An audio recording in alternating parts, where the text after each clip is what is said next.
हमारा शो समापन की तरफ, और सबसे महत्वपूर्ण क्षण हमारे आज के कार्यक्रम के, हमारी उस शख्सियत का सम्मान जिसके लिए हम लोग सब एकत्रित हुए हैं और जिनको लता दी स्वयं आशीर्वाद देंगी आज। श्रीमती रंजीत सहमी जी, हमारे तृतीय लता मंगेशकर स्मृति पुरस्कार की विजेता, उनकी शान में कुछ शब्दों के लिए मैं आदरणीय संदीप भैया को आमंत्रित करूंगा कि उनका परिचय दें, उनकी जीवन यात्रा का, उनकी संगीत यात्रा का। और उससे पहले जोरदार तालियां रंजीत सहमी जी के लिए।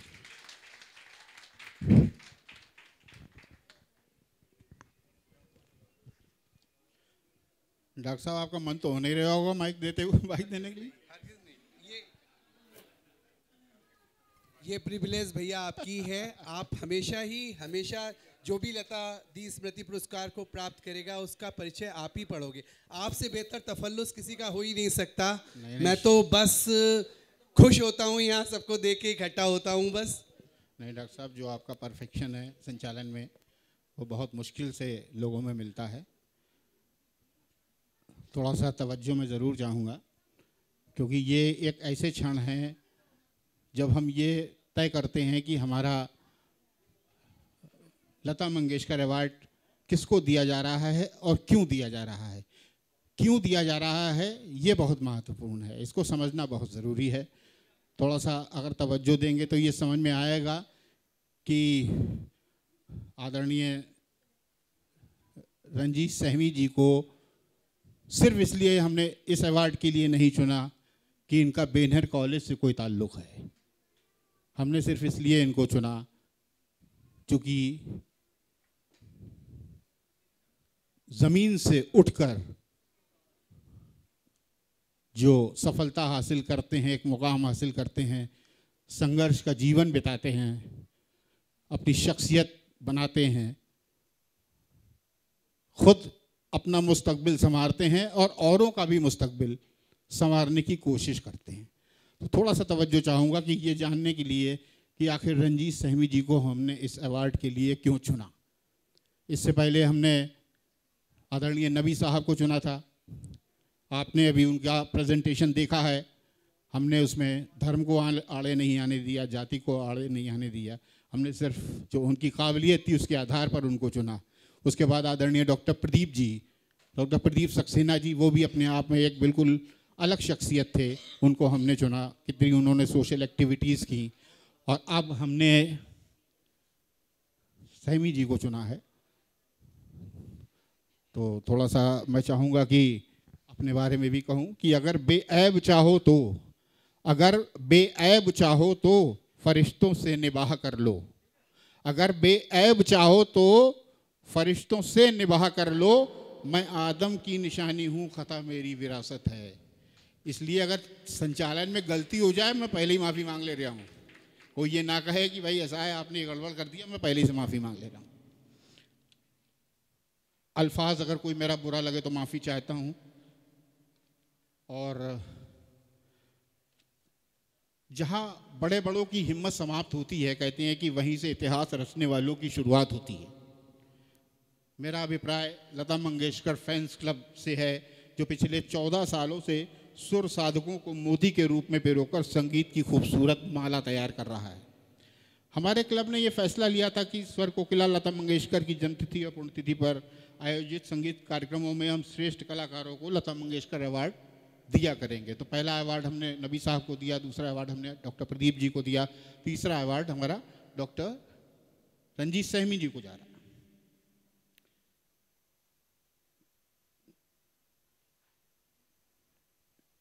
डॉक्टर रंजीत सहमी जी ने ज़मीन से उठकर आसमान को छुआ है। ऐसा बुलंद किरदार आदरणीय रंजीत सहमी जी के अलावा शायद और किसी का नहीं हो सकता है। बदल जाओ वक्त के साथ या फिर वक्त बदलना सीखो।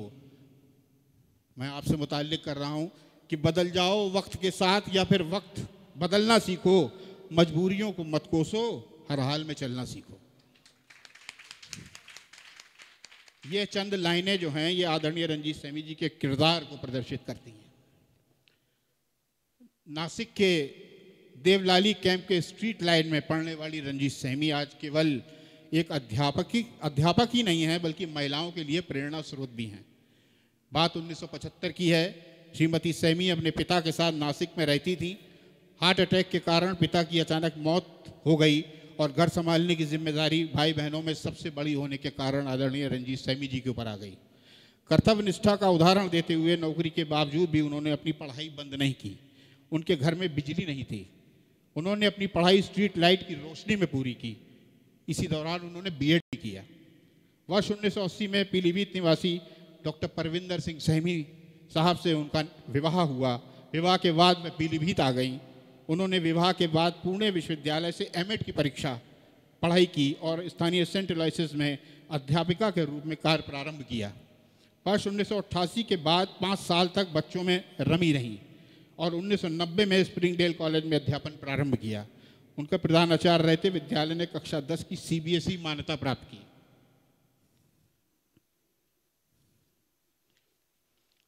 3 मई 1993 को उन्होंने एकता नगर में बैनर स्कूल की स्थापना की।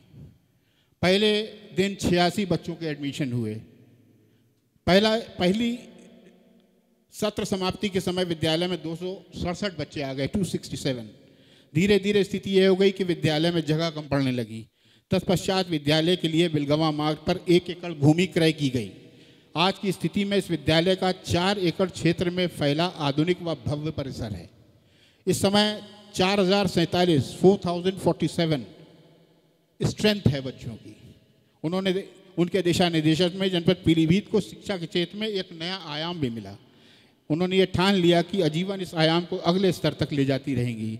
इसी विश्वास व दृढ़ निश्चय को लेकर बिलगवा रोड पर दिनांक 2/12/2016 को उन्होंने बैनर कॉलेज की नींव रखी, जिसका प्रथम सत्र 6/4/2017 से 206 बच्चों के साथ प्रारंभ हुआ, जिसकी लगभग 8 एकड़ जमीन में एक भव्य इमारत कचहरी रोड पर निर्माणाधीन है। उन्होंने जून 2009 में संगीत प्रभाकर की उपाधि प्राप्त की।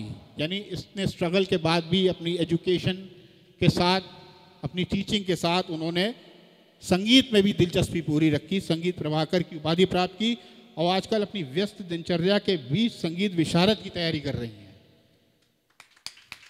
2023 में ही सरदार हजारा सिंह सम्मान से नवाजा गया। श्रीमती रंजीत सैमी को देश के उन 50 अध्यापकों में चुना गया जिन्हें भारतीय प्रबंधन संस्थान अहमदाबाद में प्रशिक्षण के लिए चुना गया है। 28 मई 2016 को लखनऊ में श्रीमती रंजीत सैमी को शिक्षा के क्षेत्र में उत्कृष्ट सेवाओं के लिए माननीय राज्यपाल श्री राम नाईक के कर कमलों द्वारा उत्तर प्रदेश गौरव सम्मान हासिल हुआ। दिल्ली में बेस्ट टीचर अवार्ड सहित कई पुरस्कार और सम्मान से अलंकृत श्रीमती रंजीत सैमी नारी सशक्तिकरण का प्रतीक बनकर उभरी हैं। अभी हाल में ही मॉरिशस के राष्ट्रपति पृथ्वीराज सिंह रूपन ने और उप प्रधानमंत्री श्रीमती लीला देवी ने श्री परविंदर सिंह सैमी को एजुकेशनिस्ट ऑफ द ईयर और मैडम सैमी को महिला सशक्तिकरण के लिए सम्मानित किया है। वाकई सफलता भी उसी की तरफदार होती है, मेहनत जिसकी वफादार होती है। मैडम सैमी ने साबित किया है कि all our dreams can come true if we have the courage to pursue them. Success, ये ध्यान रखिएगा कि success is no accident. It is the result of hard work, perseverance, learning, sacrifice, and most of all, love and dedication towards what you are doing or learning to do. Mrs Sammy के जीवन के उतार चढ़ाव ये भी हमें सिखाते हैं कि if we had no winter, the spring would not be so pleasant. If we do not sometimes taste adversity, prosperity would not be so welcome. Our struggle in life also teaches us a bend in the road is not the end of the road. A bend in the road is not the end of the road unless you fail to make the turn.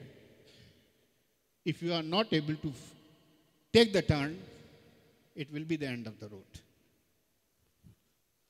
Life's battle don't always go to the stronger and faster man. Life's battle don't always go to the stronger and faster man, but sooner or later He who wins is the man who thinks he can. Just like Madam Sehmi and Mr. Sehmi too. This couple always sets an example that if you want to lift yourself up, lift up someone first. Lift someone first. Your work ethic sets a great example, Madam Sehmi, for everyone, including myself. The dedication you show to your work is inspiring. So good luck for the future. हमारा Lata Mangeshkar fans club आप जैसी महान विभूति को सम्मानित कर गर्व महसूस करता है। उम्मीद ही नहीं, पूरा विश्वास है कि आपका सानिध्य, आशीर्वाद हमारे क्लब और सदस्यों को भी मिलता रहेगा। को ही नहीं, को भी मिलता रहे। जाते जाते बस मेरी एक यही दुआ है कि बदलते दौर के तकाज़ों की खबर रखो तुम। बदलते दौर के तकाज़ों की खबर रखो तुम, वक्त की रफ्तार पर गहरी नजर रखो तुम। सफलता एक सफर है, मंजिल नहीं मानो इसको, उम्र भर जारी अपना ये सफर रखो तुम। हम कामना करते हैं कि नित नए तरक्की के सोपान आप तय करें। बेनर कॉलेज देश के श्रेष्ठ कॉलेजों में शुमार हो। आपकी कीर्ति, आपका यश पूरे प्रदेश देश में फैले। आपके मार्गदर्शन में युवा पीढ़ी का भी मुस्तकबिल संवरे, वह आगे बढ़ें। हम भी इसी तरह आपके बुलंद किरदार का यशगान गाते रहें। तो हमारे लता मंगेशकर फैंस क्लब की तरफ से आपको बहुत बहुत मुबारक। आपको सम्मानित करके हम खुद सम्मानित हो रहे हैं। और अब ये अवार्ड देने की बारी है, तो मैं रिक्वेस्ट करूंगा आदरणीय हरमेश संधू जी से कि आप आएँ मंच पे। आदरणीय मधु कुमार जी, आदरणीय डॉक्टर रश्मि प्रकाश जी, हमारे प्रेसिडेंट डॉक्टर आदित्य पांडे जी और गोविंद कपूर साहब, और हमारे जो संरक्षक हैं आदरणीय ज्ञान प्रकाश जी। उनके बिना तो महफिल अधूरी है, क्योंकि सरपरस्त के साये में ही हम लोग आगे बढ़ते हैं, अपनी ज़मीन तलाशते हैं। आप सब लोग मंच पे तशरीफ फरमा हो ताकि डॉक्टर अमित कात्यान भी आ जाएं, थोड़ा सपोर्ट करें। डॉक्टर अमित कात्यान जी हमारे सह सचिव। चलिए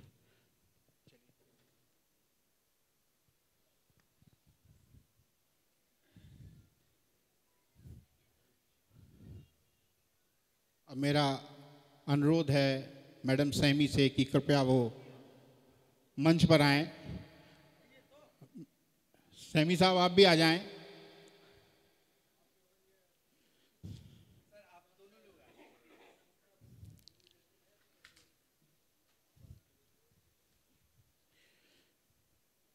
क्योंकि सफलता की इबारत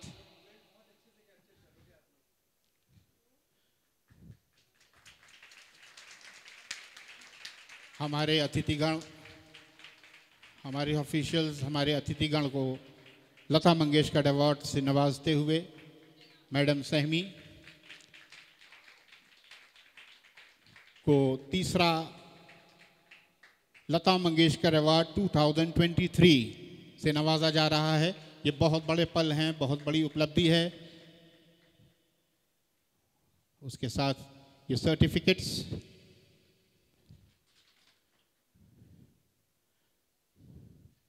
आप इसी तरह से उन्नति के पथ पर चलें।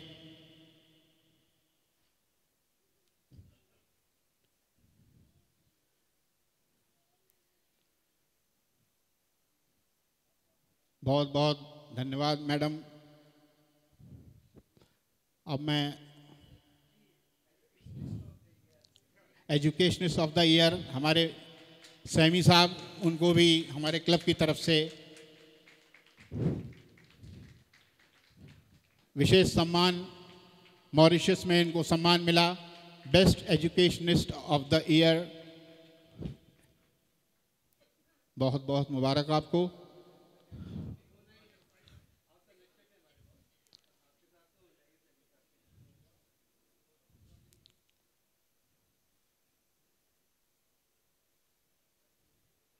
और मैं चाहूँगा कि मैडम सहमी कम से कम कुछ शब्द हमारे क्लब के लिए कहें। मैडम सहमी। सबसे पहले मैं लता मंगेशकर फैंस क्लब की बहुत बहुत आभारी हूँ कि उन्होंने मुझे इस अवार्ड के लिए चुना। ये क्लब के बारे में मैं बहुत सालों से अखबार में पढ़ती थी, पर सोचती थी कि मैं क्यों नहीं हूँ इसमें, तो इसमें ज़रूर लेट आई। It is better late than never. और अब ये फैंस क्लब ज्वाइन करके मुझे बड़ा अच्छा लग रहा है। और लगता है कि पीलीभीत में भी इतने सारे सिंगर्स हैं जो सिंगिंग को इम्पोर्टेंस देते हैं। पहले मुझे जब पीलीभीत में मैं आई थी 1980 में, तब लगता था तो यहाँ तो कुछ भी नहीं है और पता नहीं ईश्वर ने कहाँ पटक दिया मुझे, पर अब ऐसा नहीं लगता। काफ़ी सालों से बड़ा अच्छा लगता है स्कूल चलाते हुए, और सारे संगीत प्रेमियों को देखते हुए स्टार मेकर पर भी मैं गाती हूँ और कोलैब होते हैं, कई लोग ज्वाइन भी करते हैं, तो अच्छा सा लगने लगा है। Once again I am very much thankful to this club for selecting me this award. Thank you. जैसा कि संदीप भैया ने कहा कि वास्तव में हमारा लता मंगेशकर फैंस क्लब आपको सम्मानित करके स्वयं गौरवान्वित है। आप जैसी शख्सियत, आप जैसी विनम्रता, आप जैसा संघर्ष से उभर के आने वाला व्यक्ति हमारे साथ, हमारे क्लब के साथ है, ये हमारा सौभाग्य है। आपको भविष्य के लिए भी बहुत बहुत शुभकामनाएं। ईश्वर इसी तरह से आपकी विनम्रता को, आपकी ह्यूमिलिटी को, आपकी प्रोग्रेस को ऐसे ही प्रोग्रेसिव रखे। ईश्वर हमेशा ही हम लोगों के साथ है, आपका आशीर्वाद हम लोगों के साथ है।